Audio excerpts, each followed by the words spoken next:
Hi guys! Welcome back to my channel. So, today's video, gusto kong i-share sa inyo ang aking review about this product, Lily's Touch Miracle Cream with sunscreen.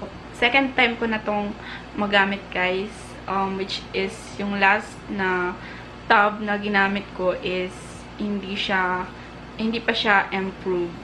Wala pa yung dinagdag nilang ingredients na yung snail secretion filtrate, saka yung dating Lily's Touch Miracle Cream, wala siyang snail secretion filtrate. Nakalimutan ko na kung meron pa silang idinagdag. Nawala ko na kasi yung lalagyan ko nito, so hindi ko may compare sa inyo kung alin yung nadagdag or kung may nabawas bang ingredients dito sa Lily's Touch Miracle Cream. Pero ito yung gamit ko ngayon, and yeah, almost 1 month na din na patuloy ko siyang ginagamit twice a day. Minsan, once a day lang, pero mas madalas twice a day ko siyang ginagamit. Morning and evening. And, nare-retouch ko din siya. So, I'm gonna show you guys yung laman nitong jar. Ganito siya. Meron siyang ganito. Para hindi siya matapon dito sa takip. Yan na lang yung laman ng aking cream. Medyo konti na lang. And, yung kulay ng cream niya, para siyang alam niyo guys yung Nestle cream na, yung Nestle cream na ginagawang salad. Parang ganon yung consistency niya. Kapag yung malamig, diba, kapag nirep mo yung Nestle cream, parang ganun siya. Para siyang whipped cream. Ganun. And yung smell niya, yung scent niya is para siyang melon candy. Para siyang melon candy. And I can compare din dun sa iniinom ko na First Vita Plus na juice na melon flavor. Ganun yung scent niya. So, yung price niya guys is nasa 350 pesos per jar na nasa 50 ml. And yung claim dito guys, sabi dito, Lily's Touch Miracle Cream with sunscreen, rich with whitening and anti-aging ingredients. This hypoallergenic cream will make your skin lighter, smoother, and brighter in 7 days. And apply twice daily. Na-research ko rin yung mga benefits na pwedeng makuha dito. Pwedeng maitulong nito. Sabi dito, nakakatulong siya sa may dark skin, dull complexion, dark underarms, dry skin. Nakakatulong din siya sa melasma, sa may mga acne problems and blemishes, sa mga may mga black and whiteheads, ganon. Tapos, sa may mga allergies, bite marks, tapos, skin asthma, rashes, dark elbow, and knees. Okay, yun yung mga pwedeng maitulong niya. Tapos, na-i-repair din niya yung mga sun damages, yung mga skin damages na caused by the sun. So, ganun. Marami siyang pwedeng maitulong, and napaka-promising ng product na to. So, this is my holy grail, guys. Until now, favorite ko pa rin siya. After my Skin Potion Sleeping Cream Mask, eto, sinubukan ko ulit siya dahil yun nga, na-improve na yung ingredients niya. Meron na siyang snail secretion filtrate. So, ayun, sinubukan ko na siya and I love it. Hindi ako nagkamali na bumalik ako sa product na to. So, why Lily's Touch Miracle Cream? So, bakit ko siya nagustuhan? So, for my experience, guys, ikwento ko sa inyo yung experience ko nitong Lily's Touch Miracle Cream. Marami akong acne scars. And, medyo naitulong yung, may mga naitulong yung sleeping cream mask sa akin na nag-lighten siya. Pero nung ginamit ko to, nung ginamit ko siya, mas lalong nawala yung mga acne marks ko sa face. Kumbaga, mas napabilis yung pagtanggal ng mga acne marks sa aking face. And, yun. Kapag may pimples ako, tulad ngayon guys, I have pimples here, dalawa. Kahapon, tumubo siya. Siguro dahil this is the time of the month. And, yun, kahapon, lumabas siya na 2 pimples. Tapos, ginamitan ko siya nitong Lily's Touch Miracle Cream. Kahapon, 2 beses. Mas kinapalan ko sa part na yan kagabi. And, napansin ko pagkagising ko, nag-dry na agad siya.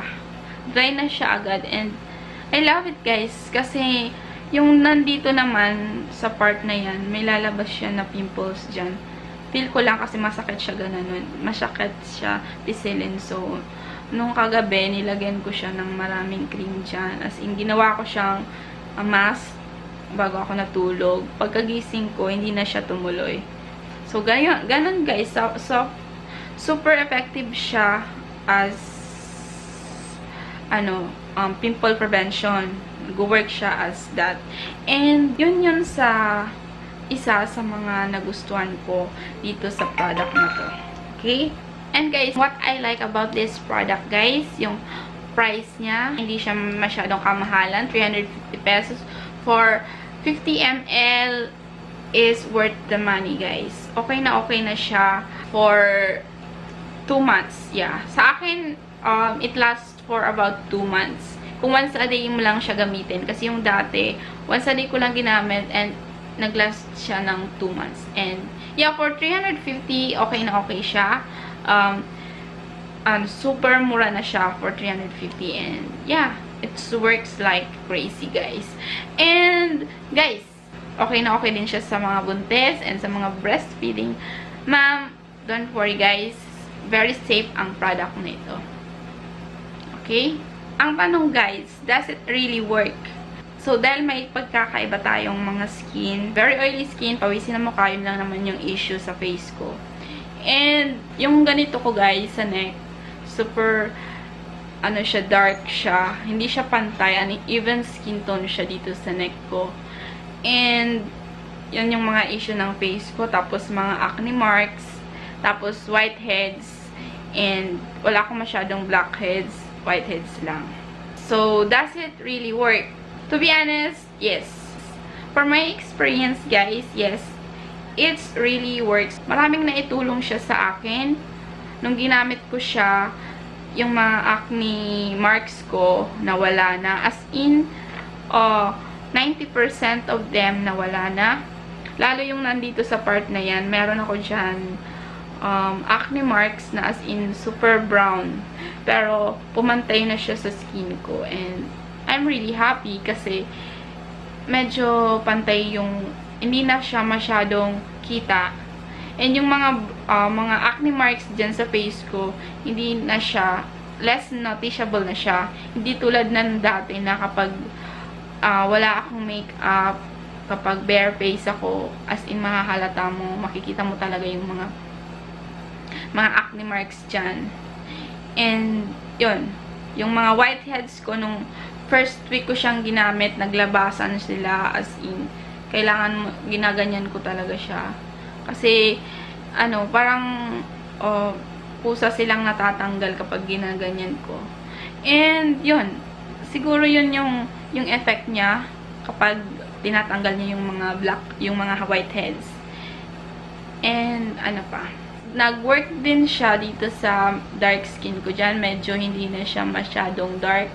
Dati kasi, nangingitim yan. Nung nagkaka-allergy ako dun sa ibang necklace na trinay ko suotin. So, 24-hour ko gamit yung necklace na yun. And nagkaroon ako ng rashes dyan. Tapos medyo nag-dark siya. So, nung ginamitan ko siya nito continuously, medyo nag-lighten na siya. Ayun, nag-work siya dito sa neck ko, guys. Medyo nag-lighten na siya. Hindi na tulad dati na halatang-halata mo na may, medyo may pagka-dark yung dito sa neckline. Yung ayaw ko lang sa kanya, guys, kapag ina-apply mo siya, medyo maputi siya sa face. Kaya ginagawa ko, kapag daytime ko siya gagamitin, manipis lang yung nilalagay ko. Kasi pag medyo makapal, ano siya, halata siya, hindi siya pantay. Sobrang puti niya sa face. And parang normal lang siya na cream. And wala siyang ibang shade. Kaya, ang puti niya, kailangan mo lang siya, kontrolin para mag-blend sa skin color mo. Okay? This product really works for me. And, I hope, sa may mga problema sa balat, yung may mga pimples, mga acne marks, if gusto nyo siyang malighten, pwede nyo siyang subukan. As in, nag-work siya sa akin, malay nyo sa inyo, mag-work din, di ba? Okay, wala naman masama. Murang-mura lang naman siya. 350 pesos sa Shopee ko siya binili. Kasi doon merong 350 pesos. Sa Lazada meron din, guys. But medyo mahal nga lang, nasa 550. So, kung gusto nyo makasave, sa Shopee na lang kayo bumili. Okay, guys? So, that's it, my review today. And I hope, kung nagustuhan nyo itong video na to, don't forget to like and share. And, please, guys, subscribe kayo sa aking channel. Kung gusto nyo kung gusto nyo mag-try ako ng ibang product, comment lang kayo sa baba kung anong gusto nyong itry ko na product. And I love to try it, maybe one day. And yeah, guys, thank you for watching and see you on my next video. Bye!